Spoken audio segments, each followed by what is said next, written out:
once again.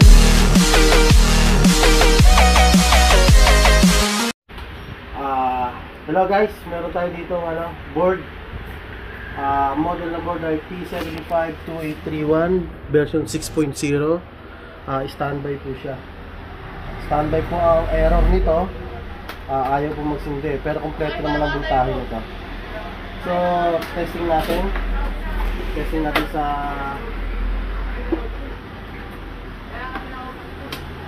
outlet.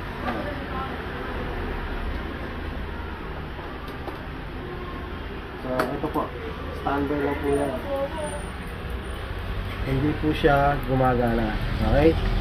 So, para makita natin ang error nito, gumamit po tayo ng programmer. Okay, set ko lang ang programmer natin. Yan, save. Then, magbubukas tayo ng application, Secure CRT. Yan. So, connect. So, saksak natin to sa ating mainboard.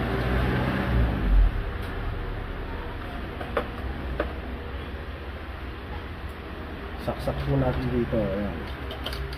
So, para makita natin ang error niya. So, maraming technician ang mahihirapan dito pag hindi kabisado ang gagawin. So, baka ihatol nila, is-palit board na naman kahit buo ang board. So, ayan po error niya. Kung makikita nyo, wala pong ibang pinakitang printing information, kundi puro error 003D. Okay? Kahit dito sa programmer, ganyan din ang pinakikita niya. Ayan. Ayan, error 003D. So, hindi po talaga magsisindi yan. So, ang diskarte niyan, ang gagawin po natin dyan ay gagamit tayo ng isa pang application para mabuhay po yan. Ito po, gagamit tayo ng artist5.exe. Ayan po. So, ito po ang settings niyan. Common 5 sa akin, ROM code. Maraming code yan, ROM code. Then 2831 ang pipiliin natin. Ayan, 2831 kasi 2831 ang board natin. Okay? Then call tayo sa burn. Ayan. Okay. So, ito po ang pipiliin. Ayan, boot DDR3. Okay, then itong tatlong tuldok para makuha natin yung ikakarga natin sa kanyang bootloader bin. Okay, so okay na siya. Then, click natin yung start. So, nakita natin connected. Ayan. So, ang problema nito guys, ano siya, wala siyang bootloader na nakalagay sa loob. Corrupted. Totally corrupted ang bootloader niya. Kaya nag-error 03D na siya. Hindi na siya ma-software upgrade. Kailangan makarga siya ng bootloader para magamit natin yung software upgrade natin. So, ayan guys. So, hintayin lang natin yan hanggang sa makumpleto yung pag-upload natin. Ayan, so ganyan pa lang siya, loading pa lang, hintayin natin. So mahirap yung board nito pag hindi kabisado ang gagawin. Maging scrap ang labas nito kung hindi alam ng technician ang gagawin dito. So ayan, software issue lang naman siya pero kung hindi alam ang gagawin, ang kalalabasan ng board is scrap. So ayan guys, nag-upload na siya starting sa 0. Ayan. So 1%. So hanggang 100% to guys, tumatagal to ng 20 to 30 minutes para mag 100%, depende sa CPU mo kung mabilis or sa mainboard. Okay, so guys, hintayin natin ito matapos hanggang 98, hanggang 100, then pag 97 o 98 balikan natin. Pause lang muna natin yung video guys. Hello guys, ito 97% na siya. Ito pa rin yung board, nakakabit pa rin sa programmer. Then blink. Okay, so hintayin natin 98%. Then nandito na rin po yung software upgrade natin, nakaabang na rin. Okay, so 99%. Hintayin natin na matapos. Then tingnan natin kung matatanggal yung error 0003D. Okay, so 100%. Finish na mag-upload. Na-upload nyo na 100%. Tingnan natin kung magbe-burn na siya. Ayan, nagbe-burning na siya. Burning to flash, burning progress. Okay, so burn success tayo, guys. Burn success. Okay. Okay, so ito ngayon. Burn success na siya. Close muna natin to. Close na natin. So kung kanino ganyan siya, check natin ngayon kung ano yung printing information niya ngayon. So discharge natin yung board. Discharge po natin yung board. Ayan, discharge to po. Then isaksak po natin. Okay guys, so nagkaroon na siya ng ganyan. Ayan. Kanina 003D siya. So ayan, kanina, pakita mo rito sabay. Ayan. Kanina 003D siya. Sasaksak ko na ngayon. Okay, so hindi na siya 003D. Okay, so guys, nandito na rin yung software upgrade natin. Nandito na sa loob ng USB. Di-discharge uli natin yung board. Ayan, di-discharge natin. Press and hold escape natin. Saksak. Ayan, so nakapasok tayo sa console mode nya, Realtek. Kakabit ko pa yung USB. Nakakabit ang USB. Ita-type ko po ay ayan, para basahin na yung ating USB. So ito guys, nakita nyo, nagpi-printing information na siya. Ayan, nagbi-blink na rin yung USB natin. So hintayin po natin yan matapos mag software upgrade. Ayan, nagsa-software upgrade na po siya. So hintayin lang natin. So ito pa rin yan guys ha. Ayan. So mukhang masosolve natin ang problema nito. Ayan. So nakikita natin yung nangyayari sa board natin. So guys, kung gusto nyo matuto ng ganitong ginagawa ko, pwede kayo mag-seminar sa akin. Kontakin nyo ako. Nasa description ko po yung contact ko po doon.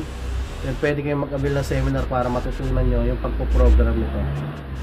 Okay, para hindi nasasayang yung board. Yan, hintayin lang natin matapos yan. Hintayin lang natin.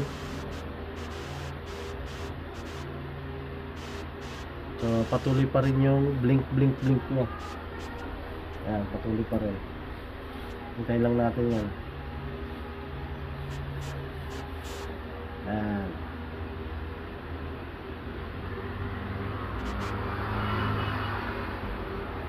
So ayan.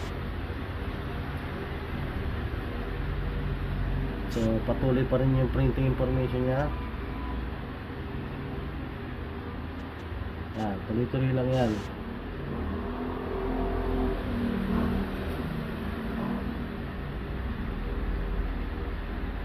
Install success. Ayan. Okay, magre-reboot na siya. 2, 1, 0. Okay, tanggalin natin yung USB. Okay, so discharge po muna natin yung board. Ayan, nag-blue na po siya. Discharge muna natin yung board. Kabit natin sa ating mainboard tester. Check natin kung tama. Saksak na po natin. Okay, so reset natin yung board. Okay. Okay, pag medyo magulo po yung display, discharge natin yung board. Reset natin na maayos yung ating panel resolution o yung resolution ng board. Set po natin. Press and hold escape lang. Ayan. Type ko to. Type ko panel A. Panel A. Pipiliin ko po yung number 3. Ayan. Then reset. Ayan. Okay. Start natin. Ayan po. Ayan na siya guys. So working na po yung board natin. Ayan. Ayan na po.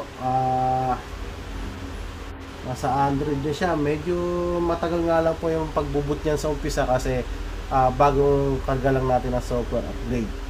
So, minsan tumatagal to ng 30 seconds o kaya inaabot ng 1 minute. Pero, okay na po yan. Normal na po yan.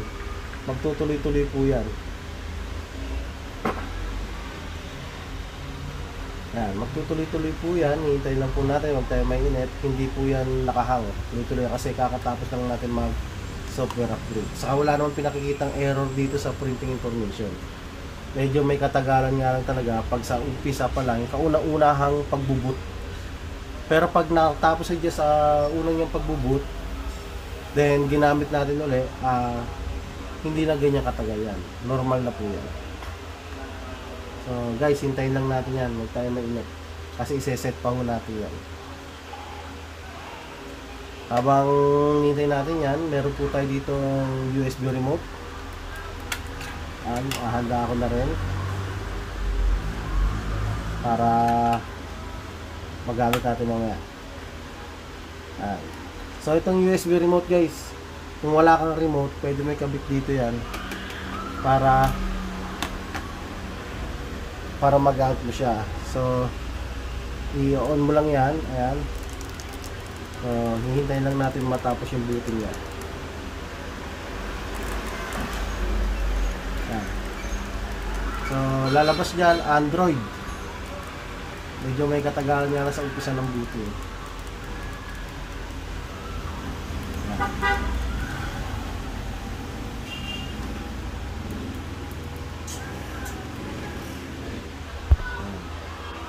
So, hintay-hintay lang natin.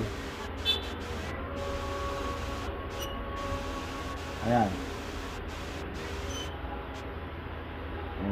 Ayan. So, ayan.